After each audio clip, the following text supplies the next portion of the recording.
C'est un marché que j'ai racheté à un collègue qui partait à la retraite, qui m'a cédé sa place, donc j'ai racheté sa clientèle, son emplacement, et ça fait la troisième année que je fais ce marché. Ouais. Sur l'année, je fais un autre marché qui est à Chaponneau le dimanche matin, donc ça c'est un marché que je fais toute l'année, comme le marché de Carnot. Et j'ai un troisième marché qui est sur Millery le jeudi matin que je fais que en saison.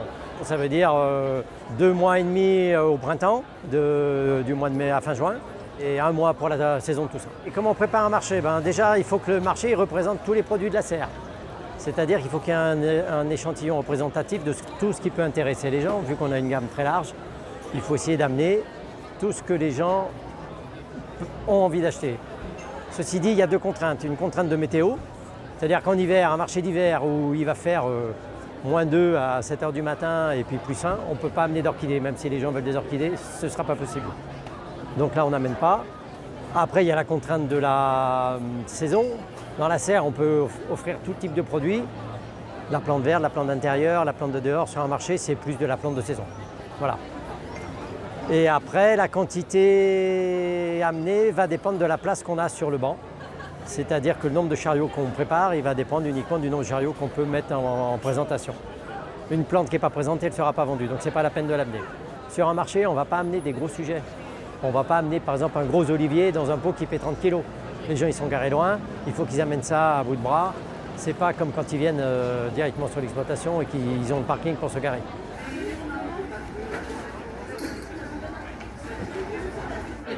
Non, c'est pas une plante de place. C'est pas une plante de place. Non. Sinon après il y a ça aussi qui reste toujours sur la... Je vais le remonter. C'est ça. Oui. Ce qui se vend beaucoup, c'est les plantes qui démarrent la saison.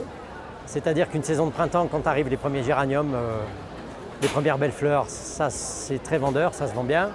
C'est pareil quand on arrive à la saison des légumes, les premiers plants de légumes, les premiers plants de salade, les premiers plants de tomates, ça c'est des plantes qui se vendent beaucoup. Après ce qui se vend un peu le moins, c'est la plante qu'on a un petit peu tout le temps, la plante verte qu'on va traîner un petit peu sur tous les marchés tout au long de l'année.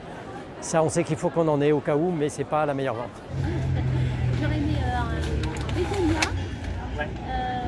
On s'est rendu compte qu'on vieillissait avec nos clients, c'est-à-dire que des gens qu'on a connus et démarrés quand on avait 25, 30 ans, qui nous ont suivis, qui sont maintenant un peu âgés, on a la deuxième génération, on a les enfants, donc on a des gens quand même âgés. Les gens qui jardinent sont quand même plutôt des gens, je dirais 40 ans et plus, mais on a des jeunes couples qui démarrent une activité parce qu'eux, ils sont primo-accédants, voilà. Et c'est la relation, c'est toujours rencontrant des nouvelles personnes.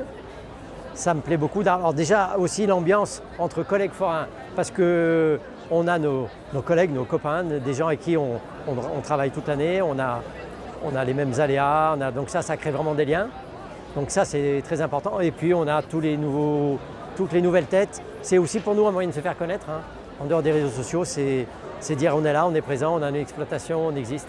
Et d'avoir des gens qui sont contents de nous connaître, de nous découvrir et de revenir, ça c'est la meilleure des récompenses.